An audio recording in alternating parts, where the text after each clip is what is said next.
welcome everybody to Horsehead Weekly Week 7. We are officially at the midpoint of the season. There's 6 weeks after this. There's 6 weeks before it, and then Week 7 falls directly in the middle. So I figured this should be a really good episode, right? That's because we're peaking. We're literally peaking right now.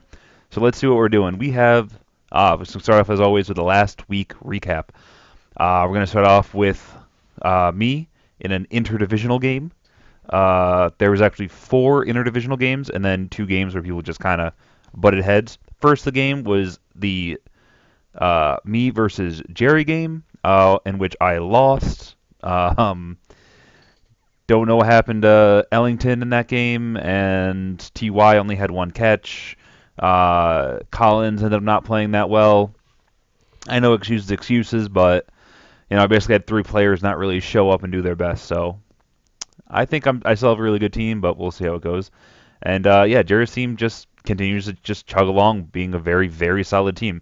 I knew I was going to have to get a little lucky to beat them, and I did in some spots, but I got a little unlucky in others. So good job, Jerry, and I'll see you again on the flippity flop. Next up in the divisional games, we have favorite son, which is Matt S. versus his brother James. Bravo, clap, clap. And James continues his run of domination. I am honestly do not understand how his team is doing as well as it is, but you got to give credit where it's due. His team is absolutely destroying right now as Matt S is heading the other direction. This is the 4th week in a row that Matt S's score has gone down. Or actually, for the best 4 weeks, he's been declining. So 4 weeks ago was his highest score ever, and then the last 3 weeks after that has been less than the week before it. So rough for him. He's on a little bit of a slide, but maybe he can turn this around. Then over in Tyler and Jess land, it was Tyler and Jess playing the 2 core people, because it's there's the 3 divisions that have like some kind of relationship, and then another person who's just kind of like a friend thrown in. No offense, of course, to Mike, Mac, and Nick, but you're just kind of like the leftovers. So get wrecked. But yeah, Jess continues to burn away that lead she built up early in the season. Is now down to 3-3. I haven't liked the team for a while, and her team is beginning to show that they can't really put it together. Yes, some of her players are underperforming, but I still think that overall 90 to 100 points is probably where she's going to sit. Which isn't saying much because that's where I was sitting for a couple weeks, but hey, that's just how it goes. She's got to make some moves. And Tyler's team, which is the juggernaut in the league, ran into a hiccup and put up only 129 points. 128.5 of them were other than quarterback, because his quarterback, Aaron Rodgers, went down super early and only got him 0.9 points, which means that he could literally put in any starter that gets 15 points, and his team would have put up 145. That's Tyler, your team's crazy. And then he went out and made his team better, but we'll get to that later. And then finally, we have Matt M and Dave fighting. Those are the other brothers in the league, and Dave narrowly beats out Matt in a battle of the two of the 3 lowest scorers in the league. Feel bad for everyone else in the league who did decently that they didn't get paired up against one of these guys, but that's the way it works. You'll get them at some weeks. And yeah, so Dave ended up losing another game, or winning a game, so he is not 1-5 and basically on the cusp of elimination already. But 2-4 people, there's a bunch of them now. You can see that there's 1, 2, 3, 4 of them, and they really need to start picking it up, or else they are at risk of just kind of having to say goodbye and hoping for that incentives and stuff like that. But that's last week's recap. Moving on now, we have, as I was just mentioning, the divisions and the standings. And interesting thing to note, no one is more than 2 games ahead of the worst team in their division, which I think is really interesting. It means that as always, this league is really competitive. It's very tight. It comes down to basically a lot of just randomness, I think, in this league. there's not very few teams that are just dominating versus other people, and very few teams that are just kind of really struggling. There's a lot of just teams just kind of stuck in the middle that are just coin flips against each other, and it's just going to come down to a lot of luck. And I think it's, I mean, there's a lot of skill involved too, but I think there's a little bit of luck involved, where it's a lot of like 55-45 matchups. So, but yeah, here we are, and now that you've had a chance to look at the standings, let's move on to the Eliminator. The Eliminator. Yeah, no, the Eliminator is doing its job. 3 people got eliminated last week, myself included, as well as the brothers Dave and Matt with their poor showings against each other. Yeah, so that means we are now down to 7 teams, which means only 3 strikes from here on out, and it's entirely possible that this week Malcolm, Nick, and Doug could all be eliminated with those 3 strikes, which would put us down to 4 and already back down to 2 strikes. And that would be really interesting to watch because with 4 people left, you're down to 2 strikes, and that would mean it's either zeros or 1. So it's basically a reset of the league with Tyler getting a 1-game advantage on everybody. But then again, we could also have somebody like Nick, whose team's starting to come on a little bit. He's making some good deals finally. Malcolm, who, I mean, he had one abysmal week and one week that he just kind of, he put up 100, which isn't the worst.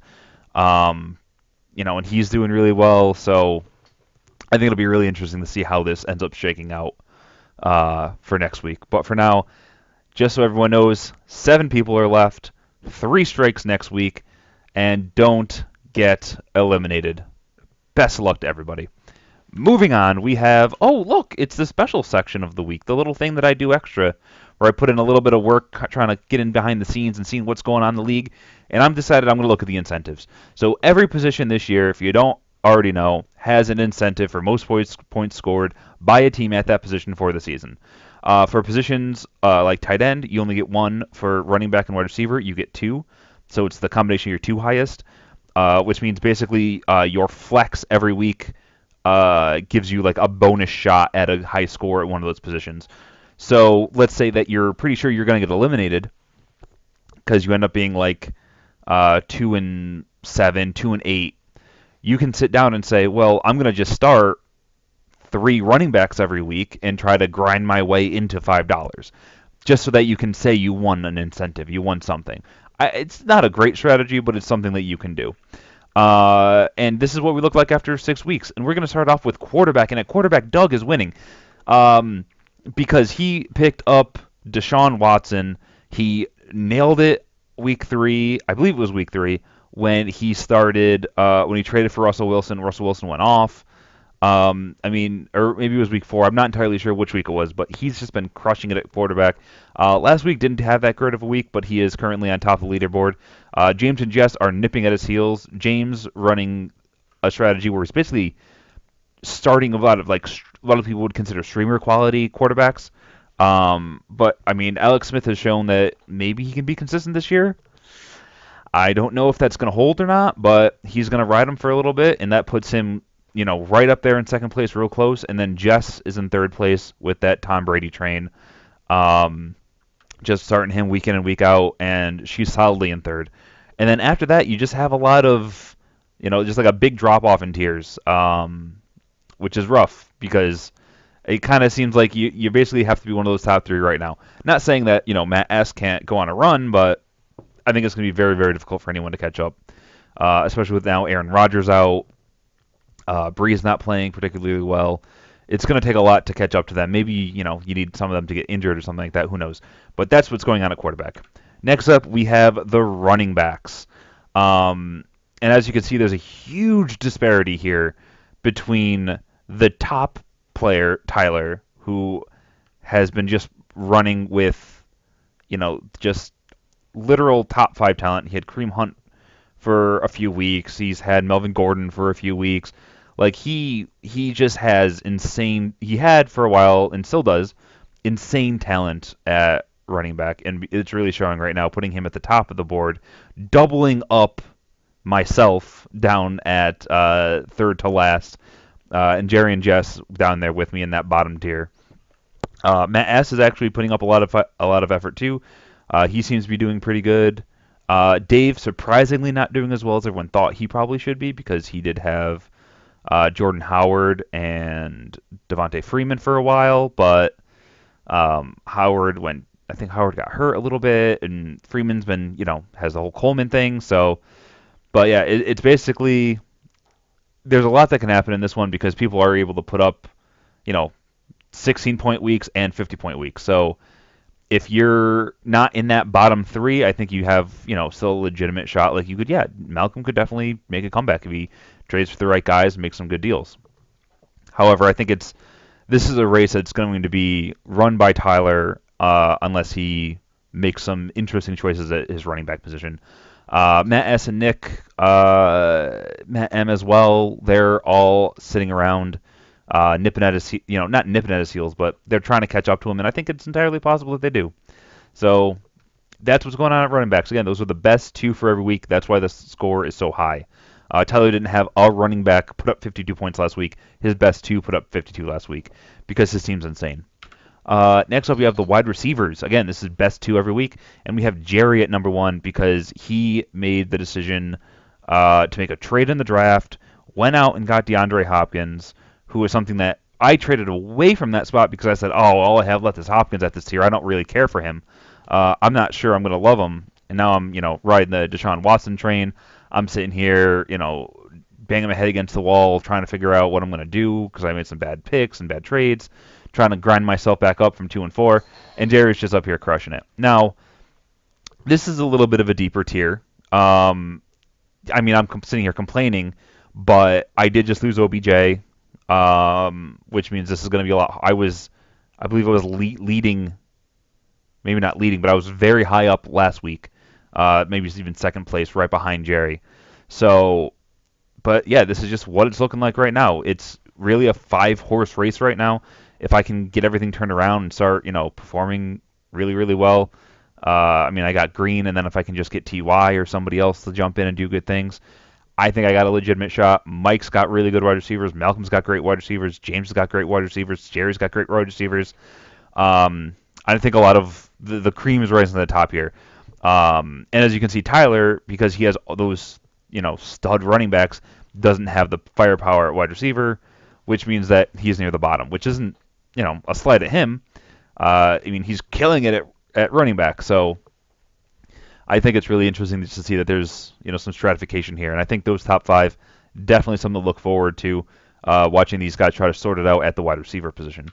Next up, we have tight end. This is your best tight end every week. I don't think we've ever had somebody start a tight end at flex in the league yet, so I'm not really looking at that as a thing that's worked out yet, but it is a possibility you can run 2 tight ends, and then your best one will count in this.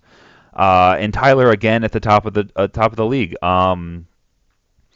Yeah, he is fighting with Matt M to see who is better, Gronk and replacements when he gets hurt, or Zach Ertz this year. And I didn't believe in Ertz, but looking at this stat line, I don't think the Eagles have their bye yet, and he's consistently putting up at least 10 points a week, averaging closer to like 12 or 13. His team's just doing really, really good things this year, the Eagles, that is. So yeah, I think this is basically those two are going to be duking it out because it's really hard to gain a lot of points if you don't have one of those top few guys at tight end. And I think this is really going to be a 2-horse battle between Tyler and Matt. If Gronk goes down, I think it's Matt's race. If Ertz goes down, it's Tyler's race. But yeah, so that's basically what's going on here at the tight end position right now. So good luck to everybody at that one because it is literally a crapshoot every single week. Oh, and Nick, by the way, you have gotten 0.8 points more this season from your tight end position than Gronk scored last weekend. Just take that. I want you to just have that in your head, Nick. Your tight ends for the entire season so far have barely outscored Gronk last week. Just a fun fact. Next up, we have the defensive lineman, and James is winning this one, mostly off the back of his insane pickup last week of the New Orleans defensive end. I cannot remember his name at the moment, but he absolutely crushed it last week. I think he got like a defensive touchdown off of a batted ball. He literally just caught it in the end zone, or maybe it was a fumble recovery. I don't remember what it was. a bunch of sacks and tackles, and he just absolutely crushed it last week, and that put you up into the lead. Other than that, it's kind of like Matt S, Mike, Jerry, like those are the kind of people following up. But again, it's one of those things where you're scoring about 10 points a week at this position. So it's entirely possible if you get lucky and find the next J.J. Watt and who's putting up 15 points a week or 10 points consistently a week, something like that, that you can make a run at this position. And I think it'll be really interesting to see how that works out for people. If people start scheming for these defensive positions, if they start getting a little bit lower in the standings, or how it ends up working out. But for now, James is sitting up there atop of the heap. And then we have linebackers, and that's where Jerry currently sits. I really want to have a conversation with Jerry about his linebackers because after week one, he's been consistently getting really, really good value out of them. And I wonder if this is something that he's seeing. Like, does he understand the schemes? Does he understand how things work? Or is it something where he's just kind of getting lucky? Did he just pick a guy and sit on him? Because I haven't been really tracking his team. But I think he's been doing really great. And again, we have this sort of stratification like we have in every other position, where you have a top five that are kind of, more clumped up, and then you have everybody else after that. And that top five is myself, Nick, Dave, Jess, and Jerry. So I think that's really, really cool. I just really like the way that this team is set up. This is set up right now. I just think it's so cool. Like, I'm sorry, I didn't think these kind of incentives would like tickle like the weird logic part of my brain, be like, ooh, look at all these cool numbers. But it is, and it's just kind of weird. Moving on now because I'm getting real weird about it. Defensive back again, Jerry. Jerry, maybe we should have like an IDP king. Should have been an incentive where it's like most points scored by IDP players over the course of the season. That's an interesting incentive to look at for next year. But yeah, he's been absolutely crushing it, and this is just because he picked up Rashad Jones, who is a Miami Dolphin and thus on the greatest team in the multiverse, and is absolutely crushing it. I mean, he's just playing really, really well. And that shows he's a good 10 points clear of everybody else in the league. I've been doing the same thing with Collins from the Giants, and he didn't look that good last week, but I'm sitting with him. He's not doing that great. But yeah, I think that's just some really interesting, fun little tidbits of information, some cool numbers that I'm just throwing out at people, being like, hey, check these numbers out. Let's see what these look like. They don't mean a lot right now because there's still, there's only 10 weeks of football to play. So Jerry could easily lose, and I just hit a button by accident. So let's just jump into the rankings. F it, we're doing it. So now we have the C class. The C class is the bottom of the class, and that is the panic class, because you can't really be panicking yet, but you have to be a little bit nervous. These are teams that need to make moves. They need to do something to kind of dig themselves out of the hole that they're in.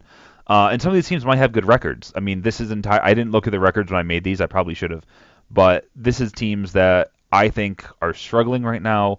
They're getting low points. They're not doing great. They really need to kind of do something. So they need to make moves. They need to be aggressive. Be aggressive. And that's because they have to be going out there trying to make deals, trying to make trades. Even if they're, betting on lottery tickets. Like, go out and get Adrian Peterson this week. Go out and get Jerick McKinnon this week. Go out and get those players who you're like, man, these guys could be great players, or they could continue to be being great, or they could just die in a fire. You don't know what they're going to do. You need to be going after those big upside plays. So take risks, big risks, make it work, make it happen. And we're going to start off with Jess.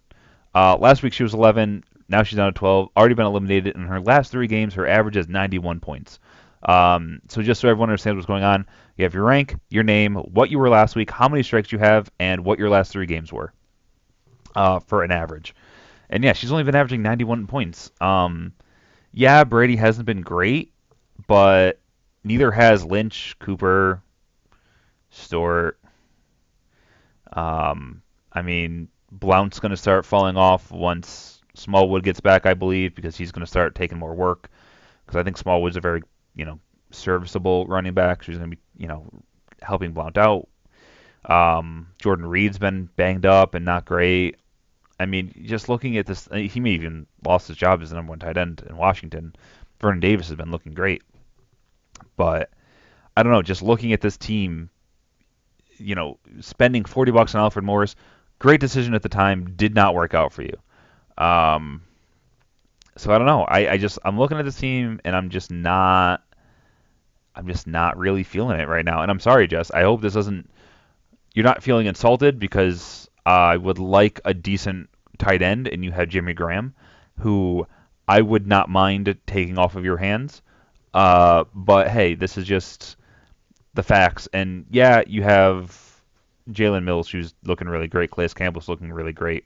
Tom Brady, who's Hall of Famer, maybe the best of all time, behind Dan Marino. Who knows? But I just look at this team and I'm just I'm just not impressed. Moving on, we have Matt M, who last week was seventh, been eliminated from the Eliminator, and his last three games were 109 points, but he's trending in the wrong direction. Um, he has Zach Ertz and Carson Wentz, who are absolutely lovely, beautiful, awesome, great, whatever you want to call them.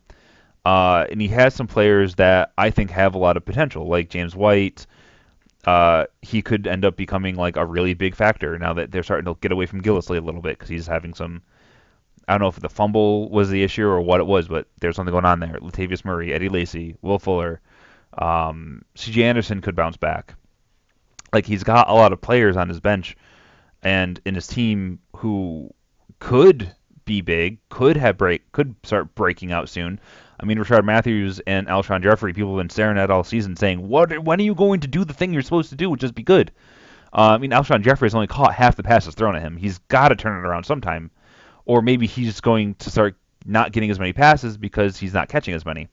Who really knows? But when I look at Matt's team, I basically got to say it's got a lot of talent, it's got a lot of potential, but I'm not ready to move it up to that next level. I want to see you have a week where you put up good points, you're consistent all the way through, and I want to see your team really make that push to make it to the next level. I think you have a shot of still being really good, but at this point, I'm not seeing it at this exact moment. Next up, we have Dave. Dave, his last three have only been 100. He only has two strikes, but I feel like if he keeps playing the way he's been playing, he's going to get that third one next week. And he's been moved down two positions after his poor showing. Yes, he got the win, but he got the win by beating the worst person in the league last week, by being the third worst person in the league last week. Not a great way to do it. So, looking at his team, again, it's very similar to his brother's team. He has good talent. Mark Ingram, Devontae Freeman, Drew Brees. These are players that you look at and you say, oh God, these are great players. But at the same time, you have Funches and Watkins and Delaney Walker and I mean Alvin Kamara. I really do enjoy him, but then looking at your bench, it's just you got a lot of garbage on your team too. I mean, you have these great players, but you also have a lot of garbage. So I'm kind of torn about your team, and I put you down here because your points per game for the last couple of weeks has not been very great. And I feel like what you need to do is just find a way to shore up that flex spot. And you might have already done that. That could be Orleans Darkwell. He could end up being the guy in New York, and that team looked pretty good last week. It looks like they might be turning themselves around. Marvin Jones might end up becoming something really valuable if Golden Tate's out for an extended period of time.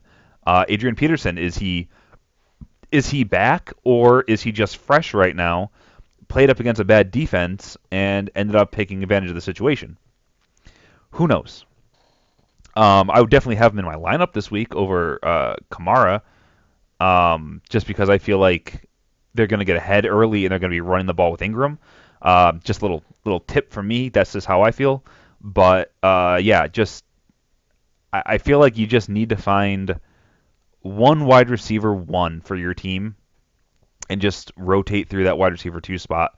And I think you could have a really solid team. Maybe stream tight ends because Delaney Walker hasn't been that great. Not this week. He's against Cleveland. He's going to score a touchdown. I'm calling it, but maybe after that start streaming because he goes on a bye. But yeah, so that's just my thoughts on Dave's team. The B class, those are people who also need work. They're not in the panic mode yet, but they're definitely in a mode where they need to start taking risks. But they don't have to take the big risk yet. They can slowly start trying to grind out something. And these are teams that can, win against those big guns if multiple players go off. And they need to be capitalizing on opponents offering a small concession. Somebody says, man, I really need a wide receiver one. And not to pick on Dave, but let's say he goes to somebody and said, man, I really need a wide receiver one. You can say to him, well, I can give you a wide receiver one for this player who's a little bit higher value, but you can you move up, you show up so much more than if you kept this guy and did it this way. You need to take those little advantages here and there if you can. And we're going to start off with myself. Yes, you see that correctly. I have been eliminated from my own creation. This is like a Dr. Frankenstein killed by his own creation moment. It's very sad. My last 3 games were 112, which is basically bolstered entirely by the 150-point game 2 weeks ago. And I moved myself up a spot just because of how poorly the Dave and Matt were doing, more than me being that good. I mean, look at my team right now. I'm starting C.J. Beathard because I want the stack with Pierre Garçon, because I feel like it's going to be good against Dallas, because Dallas is going to get ahead, and they're just going to be trying to salt it away early, and San Francisco's just going to have to throw all the time, and hopefully that turns into production. I mean, I think the rest of my team is good. I mean, Hilton was a top 5 guy last year. AJ Green was a top 5 guy last year before he got hurt. And that's just not me like playing the character that everyone's turned me into, which is he thinks all those guys are top 5. No, legitimately, if you look at the numbers, T.Y. Hilton finished as a top 5 guy last year. AJ Green was a top 5 guy last year before he went down. Joe Mixon, I'm kind of just bank gambling on him. Doug Martin, I think, is everyone's shown he's very good. He's averaged 15 points per game over the last 2 weeks. He's got good stuff going on, and I'm just kind of making some gambles right now on Thomas Rawls, Alex Collins, Sterling Shepard. I got Deshaun Watson as my number 1 quarterback. So let's just see what happens. I'm not going to give myself any advice because it's me, and I already know I need advice, and that's where you guys come in. So please give me advice. Nick comes in at number 8. He was actually begging me in chat the other day, hey, you think I'm going to be able to move up out of last? Because I did pretty good this week. I think my team's looking pretty good. Well, buddy, your team is looking good. But it's still 8th. Mostly because everyone else is trash below you. That includes myself. Your last 3 games, you got 108 points, and you only have 2 strikes, which is cool. But just looking at your team, Matt Ryan is a big risk, a big gamble, because if he continues to put up mediocre numbers for the rest of the year, you're getting 16 points per game. He's going to spike at 20 points. That's not what you want at your quarterback. You can find better production elsewhere. Chris Thompson. Chris Thompson is a flash in the pan. He's not going to be able to keep it sustained. And I know people were saying this for years about Danny Woodhead, and then Danny Woodhead would continuously put up top 10 seasons in PPR. But I'm going to say it about Chris Thompson, even though I was the guy who loved Danny Woodhead. So let's see what happens with that one. Jordan Howard, I think, was a great pickup by you. You definitely got really, really good value trading him with me. I definitely downgraded my running back a lot and only got Pierre Garçon back for it. But I felt it was a good trade for me long term, and it's also a good trade for you. You got Jordy Nelson and Tyreek Hill. Tyreek Hill is a 20 points or 5 points guy, and Jordy Nelson has some guy thrown to him who we don't know anything about. I don't know. Looking at your team from like a step back, it's below average, but I'm not entirely sure what you can do to improve on it that quickly, because you seem to be making trades that a lot of people are just kind of confused about, and you just need to just keep grinding out those trades and trying to make your team better instead of doing whatever the hell it was you were doing yesterday. I think it was yesterday. You made like 6 or 7 trades, and it was just insane watching you do it, because every time I was like, that was a good trade, and then you trade those people away, and I go, man, he made a good trade, and then he didn't make a good trade. What's he doing? I couldn't figure out. So that's what you're doing, Nick. And that's it for the B class. The A class are people who should be gearing up for a playoff run. They're not secured by any point. That's the S class people. Those are the people who are, I think, ready to really start honing in on that playoff run, honing in on, making their team the best it could be. These are people who still need to do some good stuff, but for now, they can afford to pick up long-term or a little bit risky players and just sit on them. Um, that's what I'm doing with Corey Davis. I'm not in this class. I probably shouldn't have him, but I'm going to keep him through this week, through the bye, and I think when he comes back off the bye, he's one of those talents that's going to be great. He's got Mariota throwing to him, who's shown that he's been great. Let's see what happens with it. So somebody like that, somebody who's injured and can come back, or somebody who's on the bench like a Breida or um, Latavius, somebody who you look at and you say he could end up becoming something special if something goes right for them. And we're going to start off with Doug. Doug is 120 points over the last 3 weeks, 2 strikes, and he moved him down a peg. Your team is really good. I'm not going to try to take that away from you. I look at your players on your team, and it's all people who I'm like, wow, this is really good players. But at the same time, I'm just worried about it. I need to see these players continue to perform. I mean, I think Brandon Cooks is supposed to be very good, but is he going to be able to continuously put up 12 points per game? Or because that's an offense that's a little bit wonky. Doug Baldwin wasn't that great, but coming out of the bye last year, he did really great. So who knows? I don't really know, Doug. You got a team full of football players. Moving on to Mac. Malcolm. I mean, I don't know where he is, but he must be cold because he was out fleecing when he ended up getting Ezekiel Elliott, who now does not have a suspension and probably won't have a suspension this year. There are talks and rumblings that he could end up taking like a 2-game or a 3-game suspension just to get everything over with, sit out for a couple weeks, and then just come back and just start destroying people to end the season. And even if that's the case, I think he did a great job. You're going to be sitting there in, the postseason with Zeke and DJ, with Murray in your flex.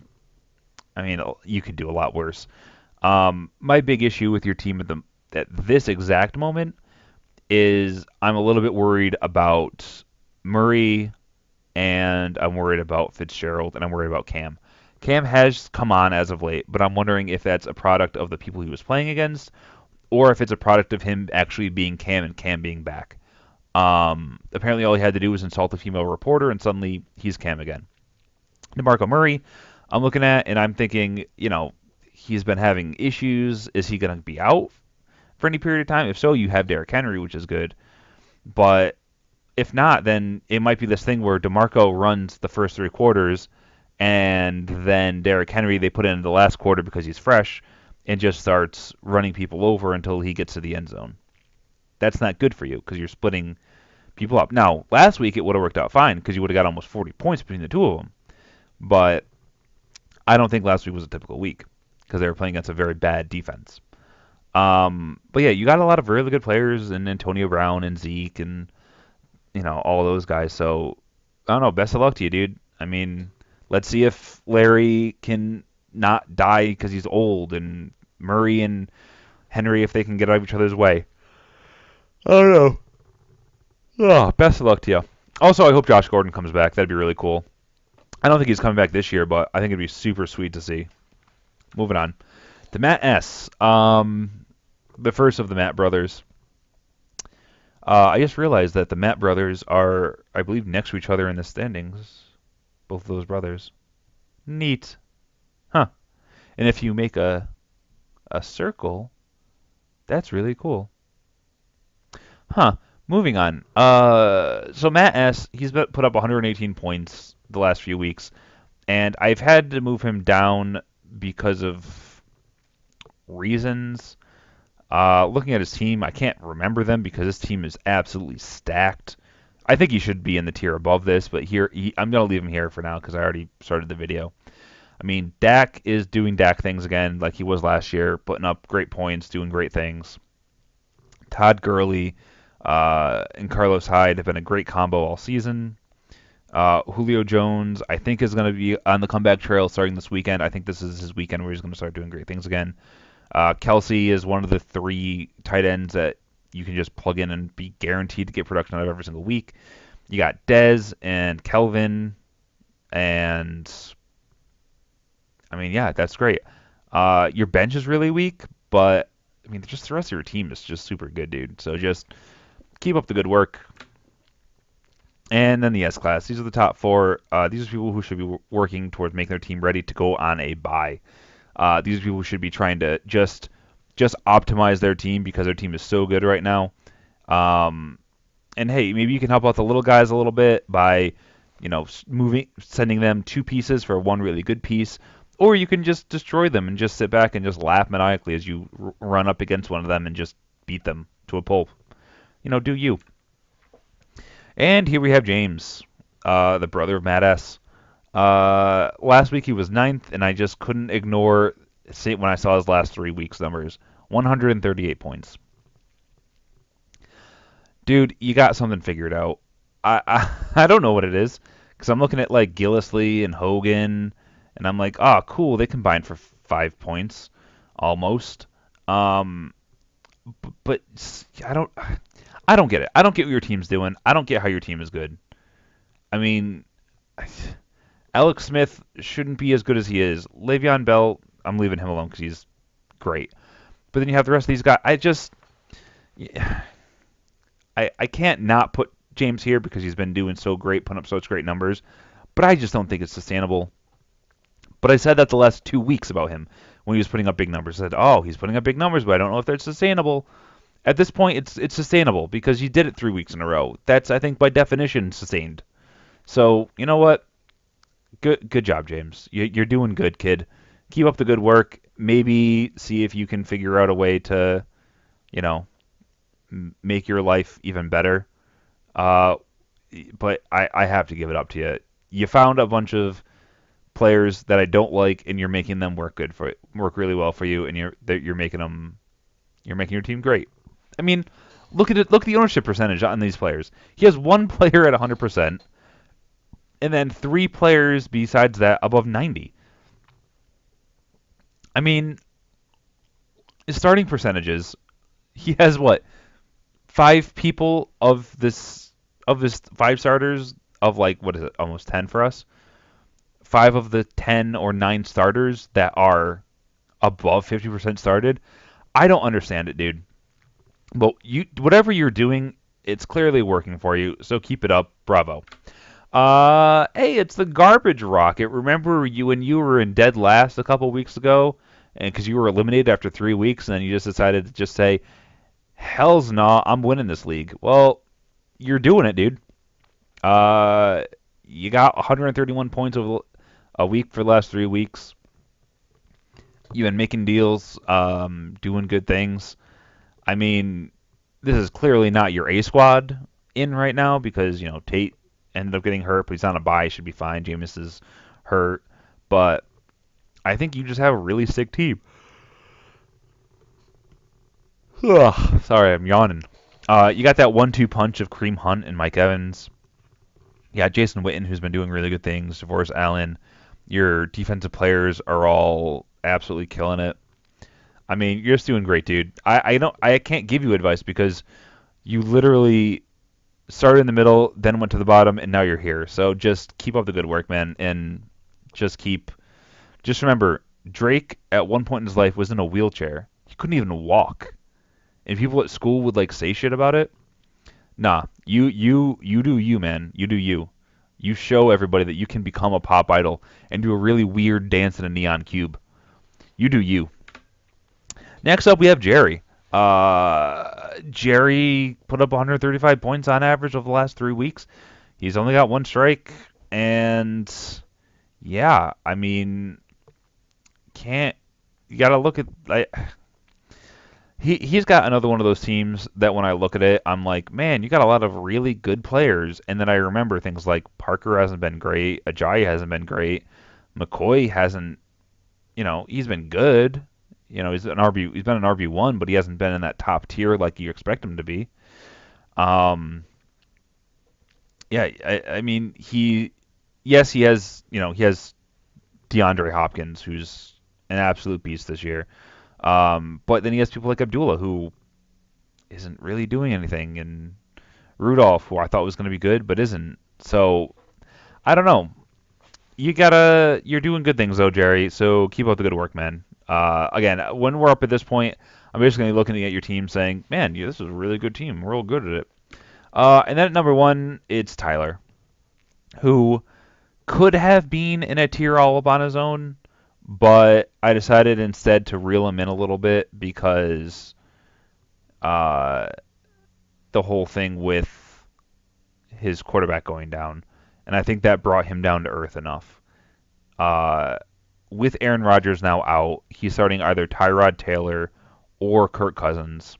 He made a trade for Cousins, then picked up Taylor, and both are good moves. I feel like you didn't need to pick up Taylor because you had Cousins, but I mean I can looking at Tyrod's schedule, he's going to be great.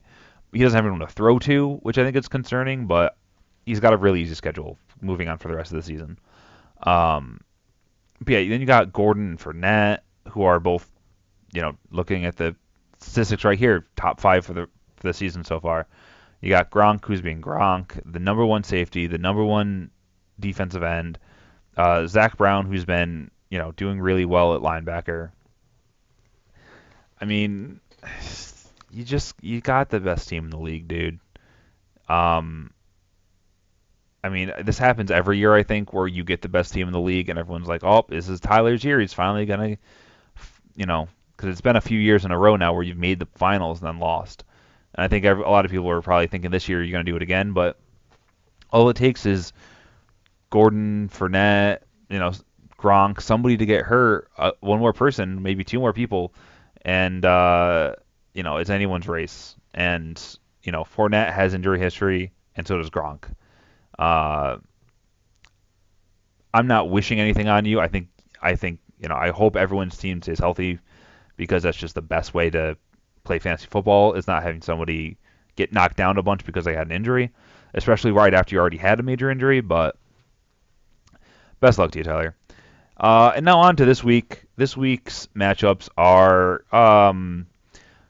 another round of divisional games with